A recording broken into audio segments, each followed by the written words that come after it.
और इस वक्त की बड़ी खबर है। स्वागत है आपका इस बुलेटिन में। आपके साथ मैं हूं स्वप्निल। दौसा से ये बड़ी खबर है।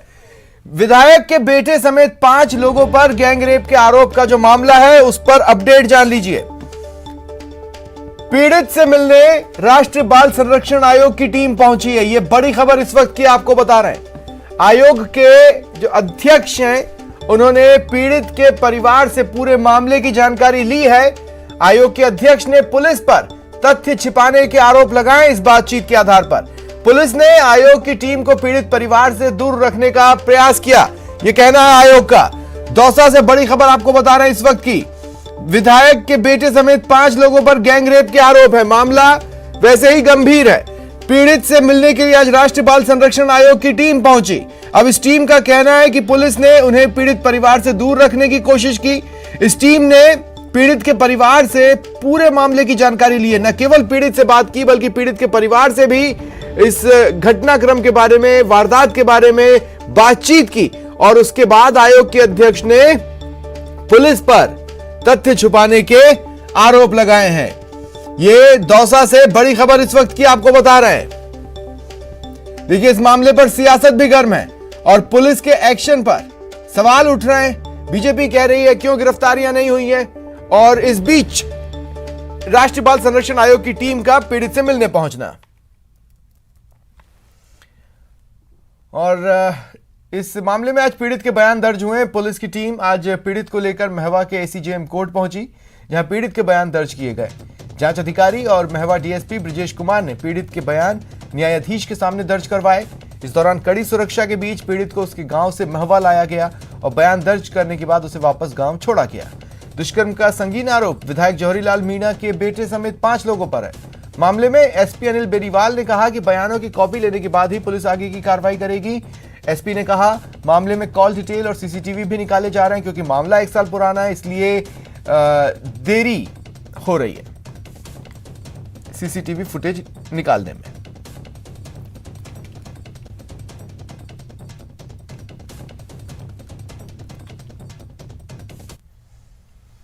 और उदयपुर जिले के सलुम्बर ब्लॉक के इटाना गांव में स्थित मां इटाना ने आज सुबह फिर अग्नि स्नान किया। जानकारी के मुताबिक समय समय पर मां इटाना अग्नि स्नान करती हैं और यह अग्नि स्नान का रहस्य आज भी लोगों के लिए कौतूहल का विषय बना हुआ है। लोगों का मानना है कि इटाना माता की प्रतिमा पर जब चढ़ाए वस्त्रों का भार बढ़ जाता है तो मां अग्नि स्नान करती हैं। सोमवार को अचानक हुए अग्नि स्नान के दर्शनों के लिए जो लोग पहुंचते हैं, आज मंदिर में ये दृश्य देख खुश हो गए और मां के जयकारों से मंदिर गूंज उठा।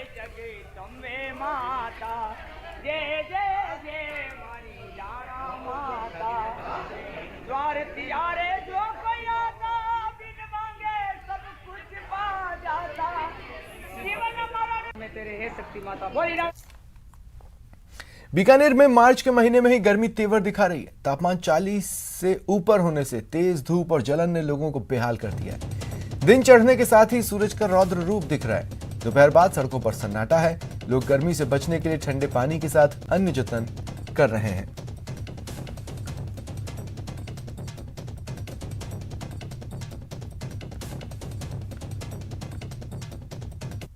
बीकानेर में भी गर्मी का सितम साफ देखा जा सकता है और जिस तरीके से मार्च के महीने में जो टेम्परेचर है वो 40 डिग्री से ऊपर पहुंचता जा रहा है, तो कहीं ना कहीं ऐसे में आम लोगों को गर्मी की वजह से काफ़ी परेशानी हो रही है। और तो हॉस्पिटल इसी वजह से आया था दिखाने के लिए।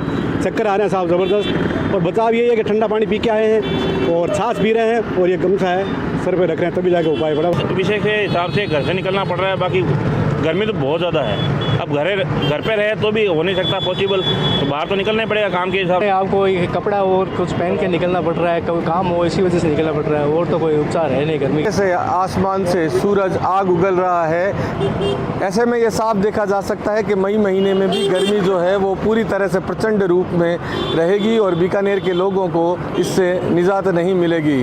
बीकानेर से न्यूज़ 18 के लिए विक्रम जागरवाल। राजसमंद जिला मुख्यालय पर स्थित श्री नर्मदेश्वर महादेव मंदिर से आज द कश्मीर फाइल्स फिल्म्स देखने के लिए बड़ी संख्या में बच्चियों और महिलाओं का जत्था मिराज सिनेमा के लिए रवाना हुआ। महिलाओं ने केसरिया वस्त्र पहनकर माथे पर साफा बांधा, शहर में रैली निकाली। महिलाओं ने भारत माता की जय, वंदे मातरम, जय श्री राम के नारे लगाए। महिलाओं ने कहा, कश्मीरी पंडितों के साथ कश्मीर में हुए अत्याचार की फाइल खुल गई है। हर एक महिला और बच्चियों को ये फिल्म देखनी चाहिए।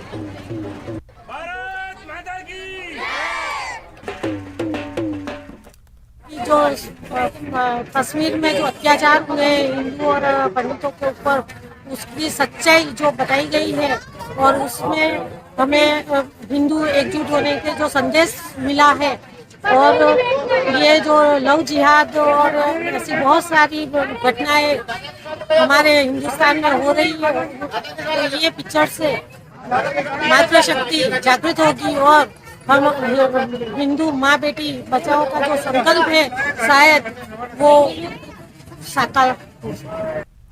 बाड़मेर जिले में थार महोत्सव के तहत थार श्री और थार सुंदरी का कार्यक्रम आकर्षण का केंद्र बना रहा।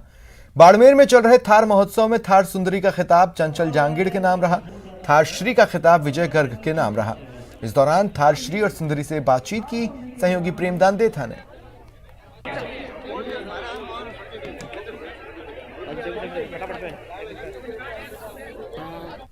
महोत्सव का आज चौथा दिन है, लेकिन पूरे बाड़मेर और पूरे राजस्थान को जिसका इंतजार था थार सुंदरी और थार श्री का, तो आज इनकी घोषणा हो चुकी है। हमारे साथ में है थार श्री विजय जी। विजय जी, कितना मेहनत किया और किस तरीके की खुशी मिलती है?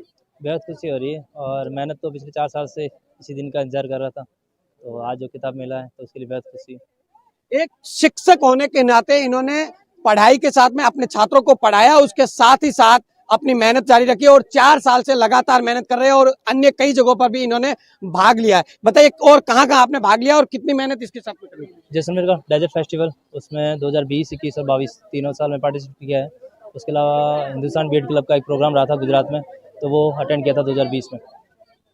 तो इनका कहना है कि 2020 में भी इन्होंने भाग लिया, लेकिन आज थार श्री बन चुके हैं। हमारे साथ में है थार सुंदरी चंचल जांगीड़, जो कि जीत चुकी है। पहले से ये चीजें बिल्कुल, क्योंकि बहुत ज्यादा भागीदार होने के बावजूद भी इसका जो दिख रहा था कि चंचल थार श्री थार सुंदरी बन जाएगी, तो हमारे साथ में है चंचल। चंचल, कितनी मेहनत करनी पड़ी?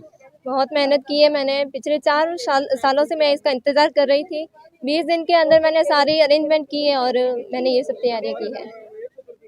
क्या संदेश देना चाहेंगी अपनी जो बालिकाएं हैं, छात्राएं हैं, जो घर से बाहर निकलना नहीं चाहती है, इन बालिकाओं को क्या संदेश देना चाहती है? सभी को आगे आना चाहिए, अपना स्टैंड खुद ही लेना चाहिए, तो सभी अपनी पूरी कोशिश करें, सफलता मिल जाएगी। आपका ड्रीम क्या है? आप अभी क्या पढ़ाई कर रही हैं और कुछ? मैं अभी होम बेकर हूँ। मैं घर से ही केक्स और चॉकलेट्स बनाती हूँ। मेरा बीए फाइनल अभी कंप्लीट हुआ है, आगे बीएड की तैयारी है। क्या बनना, क्या मतलब आपका ड्रीम क्या बनेंगी? टीचर या कुछ? टीचर ही है, लेकिन बेकर भी बनना है मुझे। तो ये थी चंचल और विजयश्री, दोनों ही यहाँ पर थार श्री और थार सुंदरी की घोषणा हो चुकी है। इसके साथ जिसका इंतजार लंबे समय से था। कैमरामैन मनमोहन के साथ प्रेमदान देथा, न्यूज़ 18 बाड़मेर। बात करते हैं सेंट्रल ट्रेड यूनियन की हड़ताल की। सेंट्रल ट्रेड यूनियन ने आज और कल देशव्यापी बंद का ऐलान किया। ये बंद केंद्र की नीतियों के खिलाफ बुलाया गया है। बैंक कर्मचारी भी निजीकरण के खिलाफ बंद में शामिल हैं।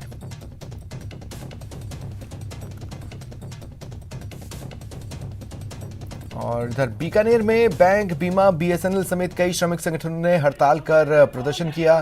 कर्मचारियों ने निजीकरण को लेकर केंद्र के खिलाफ हल्ला बोला। जायजा लिया सहयोगी विक्रम जागरवाल ने।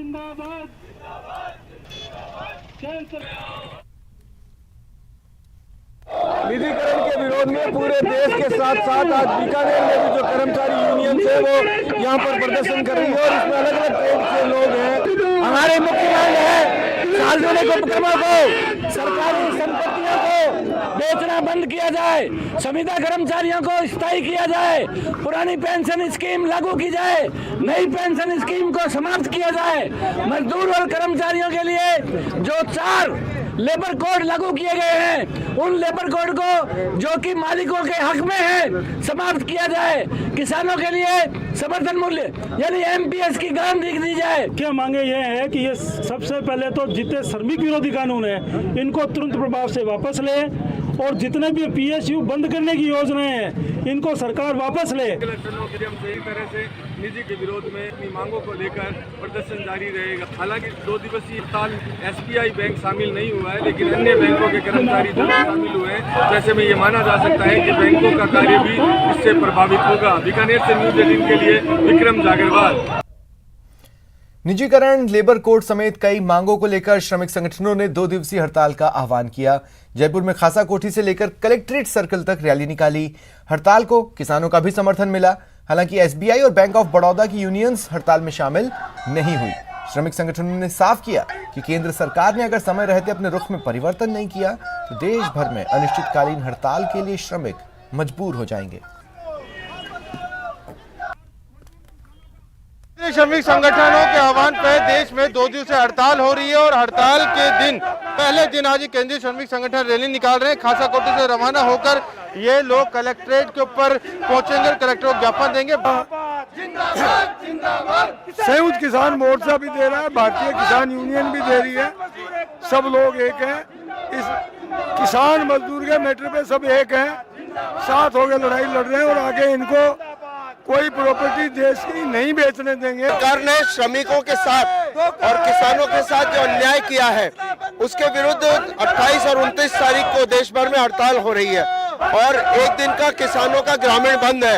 इसमें राष्ट्रीय संपत्ति को जो बेचा जा रहा है, नई पेंशन नीति को पुरानी पेंशन नीति में नहीं बदल रहे हैं। श्रमिक और जो किसान हैं वो इस हड़ताल में एक साथ शामिल हुए हैं। किसान भी श्रमिकों की हड़ताल को समर्थन दे रहे हैं और लेबर कोड और जो बेरोजगारी है, जो महंगाई है, उसके विरोध में, जो निजीकरण है, जो प्रमुख मुद्दा उसके विरोध में ये 2 दिन की हड़ताल है और आज यहाँ पर रैली निकाली जा रही है। सचिन कुमार, न्यूज़ 18 जयपुर। भरतपुर में ग्रामीण क्षेत्र के बैंक कर्मियों ने अपनी 12 सूत्रीय मांगों को लेकर प्रदर्शन किया। मांगों की तख्तियां लेकर कर्मचारियों ने कन्नी गुर्जर चौराहे पर प्रदर्शन किया और कहा कि मांगों को जल्द पूरा किया जाए।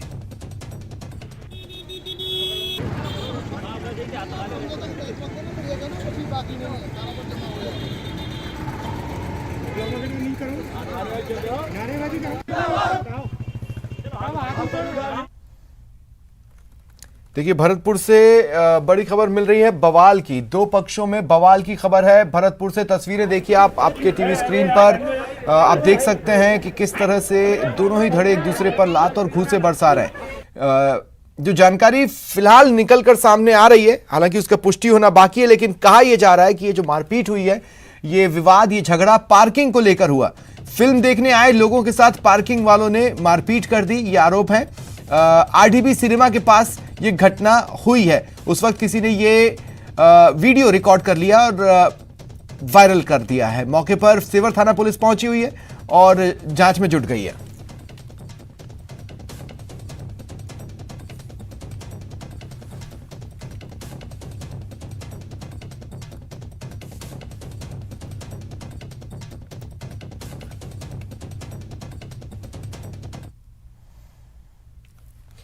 कश्मीरी हिंदुओं की आप बीती, सवाल नहीं सीधे उन्हीं की जुबानी।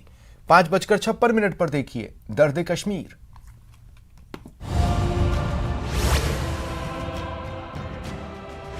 कश्मीरी हिंदुओं की आप बीती। किसी राजनीतिक दल के साथ में रहेगा, उनकी बात मानी जाएगी और जिनके साथ में अत्याचार होता है उनकी बात गिनी नहीं जाती है। सवाल नहीं सीधे उन्हीं की जबानी। न तो मैं यहाँ का हूँ न मैं वहाँ का हूँ। मैं किस जगह का हूँ मुझे भी नहीं पता, क्योंकि यहाँ पे मुझे अपनाया नहीं गया है और वहाँ से मुझे निकाल दिया गया है। आंखों में दरिया, कलेजे में तूफान। उस मकान को 92 में उनने जला दिया था। मेरा कसूर क्या है कि मैं इतने बड़े मकान को छोड़ के मैं एक टेंट में जो 10 बाई 10 का भी नहीं था, उसमें मुझे मजबूर हुआ 9 साल रहने के लिए, 8 साल रहने के लिए। कैसे बचाई जान, कैसे पहुंचे राजस्थान। दर्द कश्मीर देखिए 5:56 पर। रुकते हैं ब्रेक के लिए।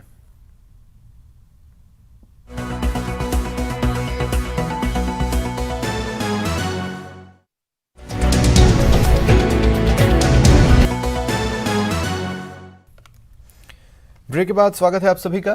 चित्तौड़गढ़ जौहर स्मृति संस्थान की ओर से आयोजित जौहर श्रद्धांजलि समारोह में देश प्रदेश के कई बड़े दिग्गज नेता और जनप्रतिनिधि पहुंच रहे हैं। प्रदेश के ऊर्जा मंत्री भंवर सिंह भाटी भी इस मौके पर यहां पहुंचे और सर्किट हाउस में कांग्रेस कार्यकर्ताओं से मिले। इस मौके पर जौहर श्रद्धांजलि समारोह से लेकर कोयला संकट तक के मुद्दों पर सहयोगी सुभाष बैरागी ने उनसे बात की।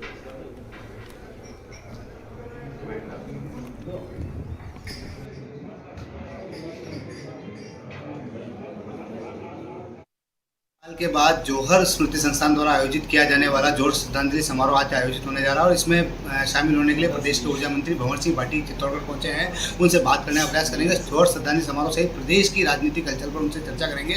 बात करने की कोशिश करते हैं कि किस तरह का जौहर श्रद्धांजलि समारोह कार्यक्रम और क्या संदेश देना चाहिए। देखिए, सबसे पहले तो मैं इस मेवाड़ की धरती को नमन करता हूँ, जो शौर्य और त्याग और एक स्वाभिमान के रूप में मेवाड़ की पहचान है। और जौहर स्मृति संस्थान के द्वारा जो आज का जो आयोजन है, ये वर्षों से चित्तौड़ में आयोजित किया जाता है और जिन वीरांगनाओं ने अपनी आन बान और शान के लिए अपने प्राणों की आहुति, हजारों वीरांगनाओं ने प्राणों की आहुति दे दी, उनकी स्मृति में उनको श्रद्धांजलि देने के लिए ये हर वर्ष आयोजन किया जाता है। और इस आयोजन में चूँकि पिछले 2 सालों से कोविड की वजह से ये कार्यक्रम नहीं हो पा रहे थे, लेकिन चूँकि ये परिस्थितियाँ सामान्य हुई है तो इस बार जौहर स्मृति संस्थान के द्वारा जो जौहर दिवस का ये कार्यक्रम है, इसमें मुझे भी शामिल होने का संस्थान के पदाधिकारियों ने निमंत्रण दिया, तो मैं भी इसमें शामिल हुआ हूँ। और मैं कह सकता हूँ कि मेवाड़ की धरती की जो पहचान है पूरे देश और दुनिया में एक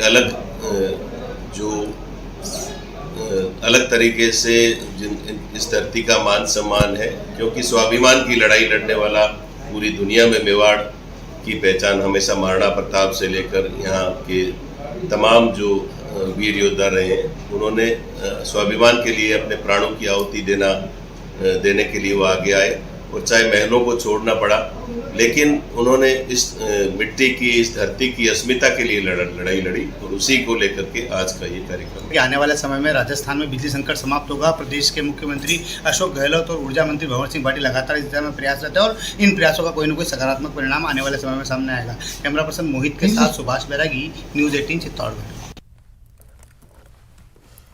बात करते हैं जयपुर में बढ़ रही BH सीरीज के नंबर प्लेट की मांग की।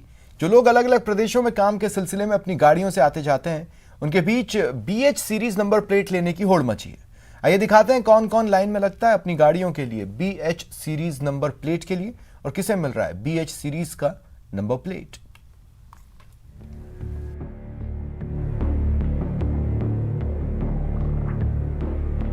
पूरे देश के साथ साथ जयपुर में भी प्राइवेट गाड़ी मालिकों के बीच BH सीरीज की मांग बढ़ती जा रही है।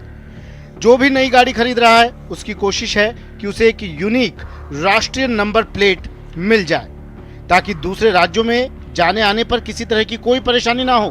भारत सीरीज का नंबर किन किन लोगों को मिल सकता है, आइए जानते हैं जयपुर के जिला परिवहन अधिकारी राजीव त्यागी से।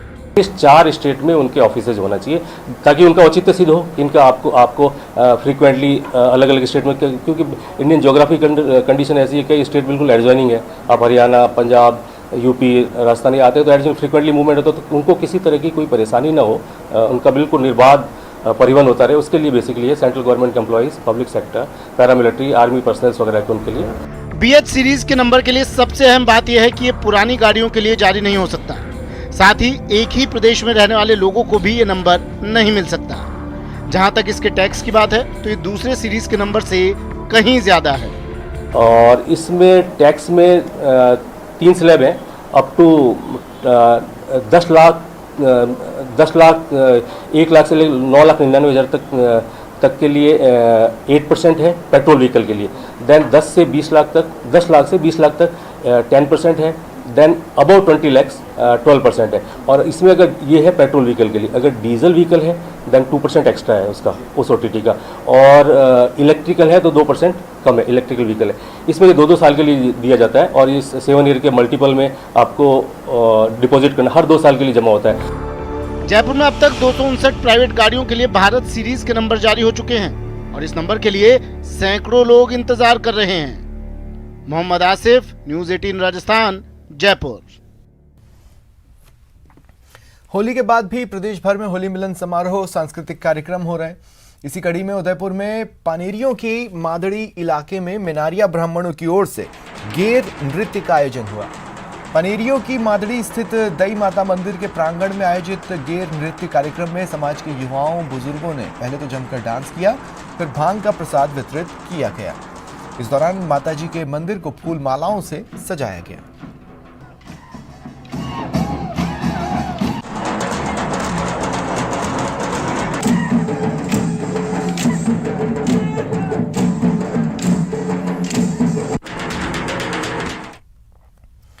राजसमंद जिला मुख्यालय पर स्थित श्री नर्मदेश्वर महादेव मंदिर से आज द कश्मीर फाइल्स फिल्म देखने के लिए बड़ी संख्या में बच्चियों और महिलाओं का जत्था मिराज सिनेमा के लिए रवाना हुआ। महिलाओं ने केसरिया वस्त्र पहनकर माथे पर साफा बांधा और शहर में रैली निकाली। रैली में महिलाओं ने भारत माता की जय, वंदे मातरम, जय श्री राम के नारे लगाए।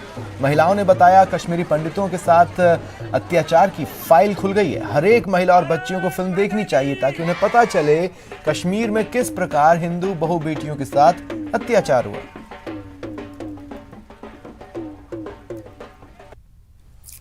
और जोधपुर से बड़ी खबर मिल रही है। कोर्ट परिसर में हथियार लेकर बदमाश पहुंच गए। बताया जा रहा है कि गवाहों को धमकाने के लिए ये बदमाश वहां पर आए हथियार लेकर। उदय मंदिर थाना पुलिस ने त्वरित कार्रवाई की। पुलिस ने 2 बदमाशों को हिरासत में लिया है। बदमाशों के पास से हथियार और तलवार बरामद हुई है। अधिवक्ताओं में घटना को लेकर आक्रोश है और वो विरोध जता रहे हैं। देखिए किस तरह से बदमाशों के हौसले बुलंद हो रहे हैं। कोर्ट परिसर में गवाह को धमकाने का इन्होंने प्लान बनाया और खाली हाथ नहीं पहुंचे, वो हथियार लेकर वहां पर पहुंचे। हाल के दिनों में जिस तरह से जोधपुर में कुछ फायरिंग की घटनाएं आई हैं, हथियारों को प्रदर्शित करने की खबरें सामने आई हैं, उसके बाद वैसे ही कानून व्यवस्था सवालों के घेरे में। हालांकि आज गनीमत सिर्फ ये रही कि बदमाश समय पर पकड़ लिए गए, वरना पुलिस की ऐसी किरकिरी होती जो सोचा भी नहीं जा सकता। जोधपुर से सहयोगी चंद्रशेखर व्यास हमारे साथ फोन लाइन पर हैं। चंद्रशेखर, क्या जानकारी है? देखिए, निश्चित तौर पर बात करें तो जोधपुर शहर में लगातार अवैध हथियारों के मामले कई सामने आए और लगातार पुलिस कार्रवाई कर रही है। लेकिन आज बदमाशों की हिमाकत इतनी बढ़ गई कि वे न्याय के मंदिर तक पहुंच गए।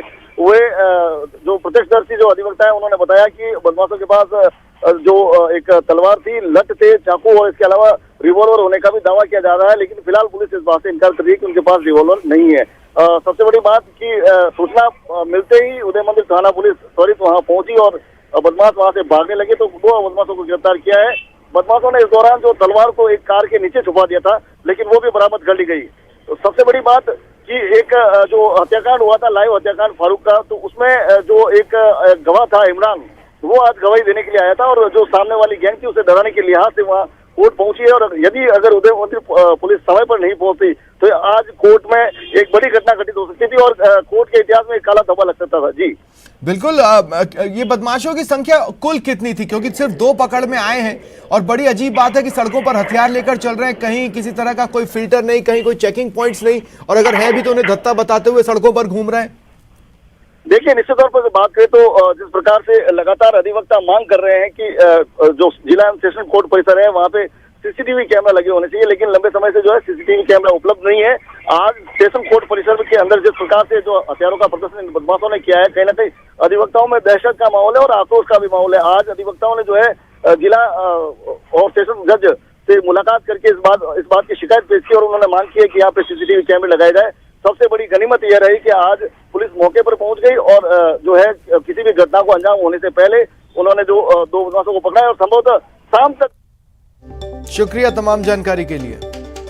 फिलहाल इतना ही, नमस्कार।